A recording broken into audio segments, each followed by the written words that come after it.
The ship that hunted down the carrier of the watch gets shot, and the captain's port is terribly damaged. However, the chaquetrix ends up being sent to Earth. The watch latches on to Ben, and he tries to get it off, but to no avail. He then fiddles around with the mysterious device until he ends up pushing the dial. A bright pink light flashes, but nothing happens. Not to Ben at least. But a girl made of fire stands right in front of him, staring him down. She asks, "Ben?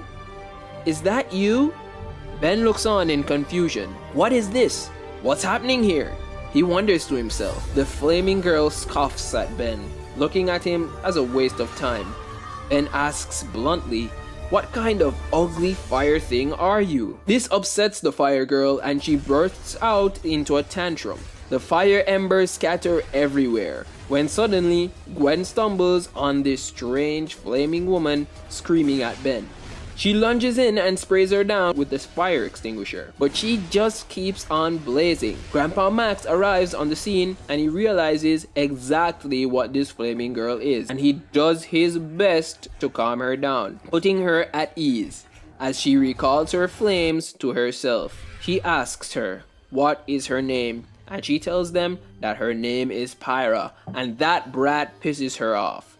Grandpa Max replies asking Ben, where did that girl come from?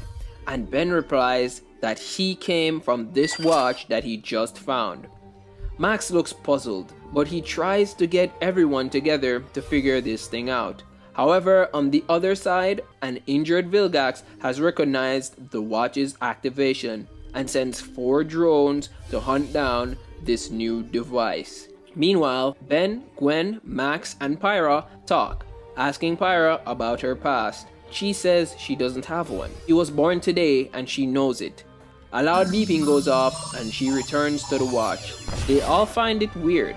Max decides to go investigate the wreckage and where Ben found the watch, and the duo fiddle around with the contraption. Gwen is actually very curious as to what this watch could possibly do. She remains reserved, but Ben has gotten a basic idea of how the watch accesses these creatures, and without a second thought, he punches in a new transformation. A shiny crystal girl spawns from the watch. "I am Kuvira. How may I serve?" she says. Ben is excited, but Gwen wonders if this was even a good idea. More drones arrive and start blasting away at their target, the chaquetrix. However, Kuvira launches herself at them and cuts them down immediately. She calls out to Ben and Gwen. "Someone is after that device that birthed me. We must all leave this place." But Grandpa Max is out at the crash site. The final drone has landed there as well. One that is a lot larger than the others. A blast goes off and Kuvira tries to head off toward it, but the farther away from Ben she goes, the louder the watch beeps until she ends up returning. Ben and Gwen run after the sound of the blast as well. When they arrive, they see Grandpa Max running away from a giant robot, and Ben tries his best to summon an alien, any alien, so that he can save his grandpa. The watch flashes pink once more, and Ben flips the dial looking for the biggest icon that he can find, and bam! He summons 4 arms. She tells him, "My name is Tara, the Strong, but you can call me Your Majesty." She lunges right off the ground and grabs the robot's head, ripping it off with no time and no problem. Ben is absolutely amazed. This one is strong. Ben runs and gives Tara a hug and says thank you for saving my grandpa. And Max and Gwen remark that this is going to be a weird summer. Meanwhile, Vilgax broods in anger as the droids have failed their mission. The team head to Washington, D.C. and end up stopping at a supermarket where Ben's sumo slammer obsession rears its ugly head. He sees that the golden card is now available in cereals, so he goes down the cereal aisle to raid the boxes, when he meets up with a kid who is already raiding said boxes. This mystery kid is Kevin 11. Ben asks him if he is looking for the gold card as well. Kevin remarks, "Yeah, not gonna share it if I find it though." And Ben says, "Alright, I'll race ya." Ben mistakenly summons Vanessa and tells her to get the gold card, but she scoffs at Ben and leaves the aisle. Ben chases her, and Kevin, in shock, chases as well, until they find her on the appliance aisle, where she has built a laser out of clothes, iron parts, and then returns to the chaquetrix. Kevin is amazed. He asks, what kind of watch is that? Gwen and Max meet up on the duo and ask Ben where has he been, when suddenly a giant frog hops in through a wall right beside them, splitting up the crew. Ben and Kevin look into the rider's eyes as he screams that he must have what he came for, and he mutates 2 hamsters and a macaw and hops towards the appliance aisle. The hamsters lunge at Kevin and Ben, and even though Ben tries to summon an alien, the watch is still on recharge mode. He grabs the rifle that Vanessa made and shoots the hamster, stunning it, but the gun falls apart immediately. The other hamster lunges at Ben as well, but Kevin tackles it and discharges some electricity, knocking it out. Animo flies out of the store as quickly as he came in, and the crew is confused as to what just happened. Ben screams to his family that Kevin has powers, and the team become intrigued. Max asks him where his parents are, but before Kevin can answer, they are interrupted by a news broadcast that speaks about a giant macaw that swoops through downtown. Gwen addresses that they need to go and catch that bird, and Kevin asks if he can join them. The new team drive downtown to catch up with Animo. They follow the feathers to a museum and run inside to see Dr. Animo in front of a T-Rex skeleton. He starts a monologue and explains that a treasured accomplishment was robbed from him by an underling. Kevin says that we'll get ready to take some L's, and he absorbs electricity from the museum and charges down at Animo. Animo laughs maniacally and revives 4 animals: his new mount, a T-Rex, a woolly mammoth, and of course, 2 raptors. The raptors combo Kevin and toss him to the side. They then charge at Team Tennyson, and Ben says, I'll handle them. You guys catch up to Animo. Ben summons Tara, and before he can give her a command, she charges at the animals, one-shotting the raptors and taking the woolly mammoth on with a maniacal smile on her face. Kevin is still knocked out, and the macaw grabs him and flies away with him. Tara makes quick work of the mammoth, kicking it through the wall, and she tries to jump to save Kevin, but the distance is too far, and she times out instead. And after Ben catches back up with Max and Gwen, they realize that Animo has also escaped. They all hop into the RV and try to catch up with the bird to save Kevin, but Gwen says let her fly until she lands. They're guaranteed to find Animo that way. Lands in front of a lab with a huge T-Rex sized hole in it. The team gear up to make the save.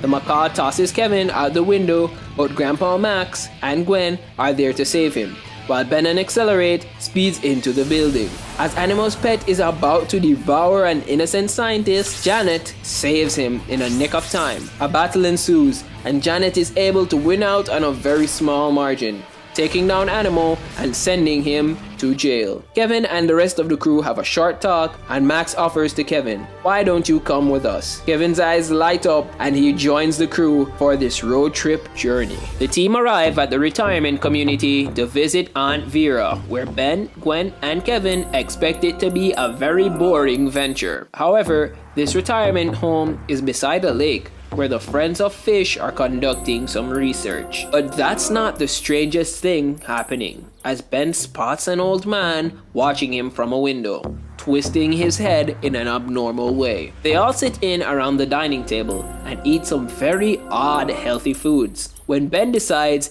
that he needs to get out of there. He runs to the bathroom and reaches for the chaquetrix, summoning forth Z from the watch. She obsessively asks Ben how can she serve him, and Ben says he needs to get out of there. She grabs a hold of him very quickly and both turn intangible. As they are about to leave, Kevin barges in as well and says, you can't leave me here with this jello and broccoli, Ben. Ben smirks and tells Kevin to join them. So Z, Kevin, and Ben become intangible and leave the house, jump into the go-kart to take a ride down the gated community. They begin to ride their way down the lake as Z turns them all invisible, when suddenly they see the old man, Marty, with 2 oddly heavy bags going down towards the lake. They decide to follow him as Marty approaches the lake. He turns off and dumps the bodies down a chute that is close to the pier. Ben and Kevin gasp as to what is going on, but in the same breath, Z times out and Marty turns around on them immediately. He lunges at the duo and Kevin quickly looks around to see if he can see anything with some sort of electric current that could be there for him to absorb, but there's nothing there. Marty latches on to the two when suddenly a huge splash erupts from the lake. A humongous kraken emerges. Marty becomes so terribly frightened that he jumps into his go-kart and tries his best to get away. Kevin and Ben try to get back to the go-kart as quick as possible, but it ends up being smashed to pieces in the midst of their escape. The kraken moves over towards the crates and grabs them, heading back into the water. The Wildlife Preserve members jump on their boats and race after her when the chaquetrix times back in and Ben decides they have to do catch up to see what is happening. He summons Yumeko and she asks Ben, "What happened? Are you hurt?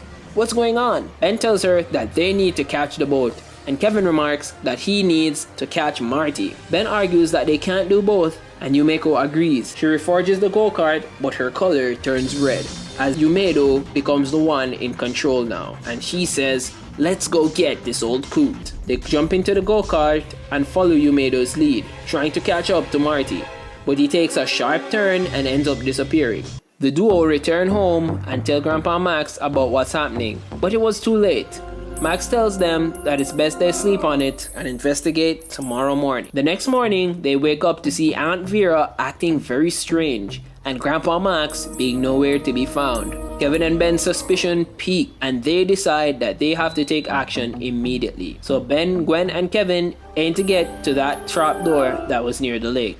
On their way, they see their friends of fish going into the tunnel that is near the chute, and Gwen says it's best that we sneak our way in and follow them to see what's going on. They end up in a secret lair where they see a large squadron of them in diving costumes plotting over an enormous, oddly shaped egg. They hear a loud noise behind them and it turns out to be the elders, but they have shown up to box. Their backs are now against the wall as it is now Ben, Gwen, and Kevin versus the Friends of Fish and the shape-shifting elders. Before anything can go down, Gwen screams out, "Run!" as the Friends of Fish start blasting. As it is now revealed to be poachers start blasting away and the Tennyson gang actually are forced to take cover. The fire hits the elders, but their gelatinous bodies just keep on reforming. Kevin jumps over toward the grid system that is nearby and grabs onto it and absorbs as much electricity as he can, shutting off all the lights in the cave. The battle begins in the dark, however, and Kevin lights up the room, discharging his electricity onto the foes. Ben hops out and summons forth Kuvira.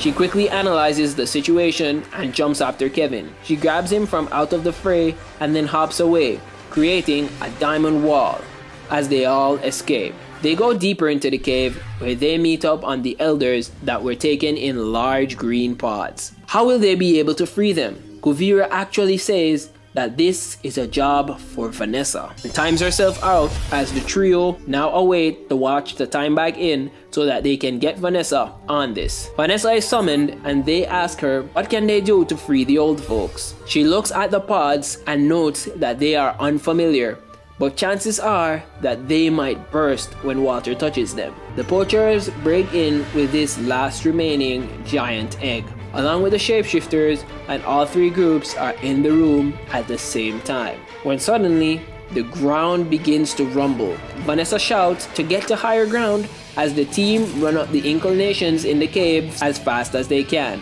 One of the walls of the cave erupts open and a giant wave flushes in to the grounds of the caves. The wave washes away the shapeshifters and the poachers as the kraken grabs her egg and tunnels away back into the waters. But the waves are too strong and they begin to wash away Ben and the rest of the team. But it is also melting the pods with the elders. Ben has to think fast, but Vanessa does something very unprecedented. She slaps the chaquetrix, switching herself out and switching in Janet, the speed queen. Time virtually stops and she takes control of the situation, speeding around and saving everyone in the nick of time, getting them all back to dry land. But crew finally meet up with Grandpa when a giant ship emerges, flying away never to be seen again. The entire crew go to a close by tourist site to see some really cool attractions in the town of Sparksville. They look at some of the strangest things like the world's biggest hot dog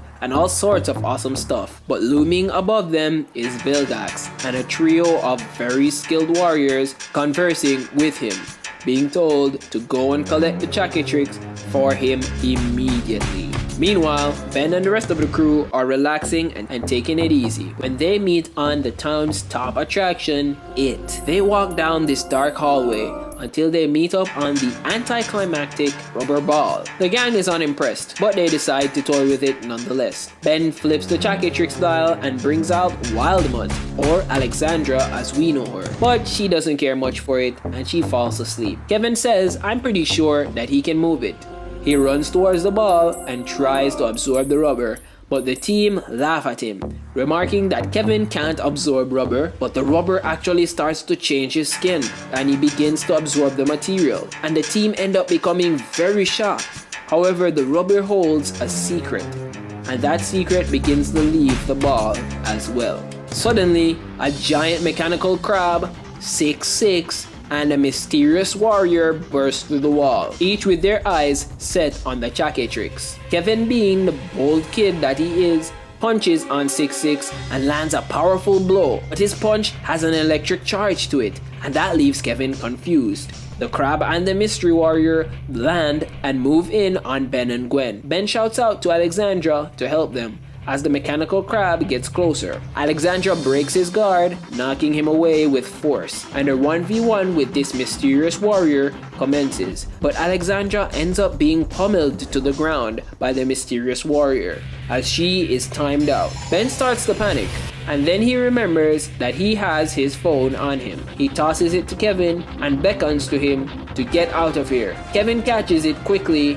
He absorbs the energy and then discharges it, creating a light stun blast that gives them room to escape. They all run to Grandpa Max and tell him that they have to leave, but when Kevin sheds his rubbery exterior, something else leaves him as well.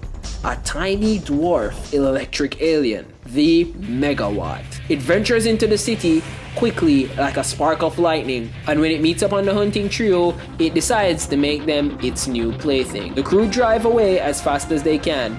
They begin to calm down as they see the town disappear into the distance. Kevin actually starts to test his absorption powers on the sides of the rust bucket. They make it to an abandoned town where they should be safe. But as they begin to discuss a plan about that trio that has it out for them, trio descend onto the family. Kevin gets ready for round 2 with 6'6", while the mysterious warrior and the crab man stare down the Tennyson family. Ben summons forth Kuvira to have a 1v1, and she charges down the mystery foe. When the warrior tackles and takes down Kuvira, knocking her out and grabbing Ben as well, flying away with them both. The team scream out at Ben and Kuvira as they are both taken away. They arrive in an abandoned part of this wasteland, and Ben and Kuvira are tossed to the ground. Kuvira gets angry. "Who are you?" The mysterious warrior shakes their head and removes her mask, revealing that Kuvira and her are the same. Kuvira asks, "You're me?" This Kuvira doppelganger states to Ben that her name is Tetraxia, and she is here for the chaquetrix because a kid with that watch will cause trouble. Before Ben can even utter a word, the Crabman and 6'6" join the fray, and they are here after Ben. Tetraxia lets Ben know that they're trying too hard to just fight with brute force, and with that, she starts to take on both warriors by herself. Before they make a move, Kuvira says to Ben that we need to change our strategy, and Ben and her talk for a few seconds. In the meantime, Tetraxia is losing her battle against the two villains. Ben calls out to 6'6", taunting him. He charges in at Ben, but Kuvira comes up from underground, punching 6'6" in the face and crystallizing him in place. 6'6" beckons onto the Crabman, but he already realizes that he has already been immobilized by solid crystal. Kuvira smiles back at Ben as she realizes how well they've worked together, and then she times out. Tetraxia looks on to the sky and tells Ben that you have improved very quickly. She hands him a hoverboard and tells him if he ever needs to get out of a situation, use this. and maybe you are alright for keeping the chaquetrix. Thanks for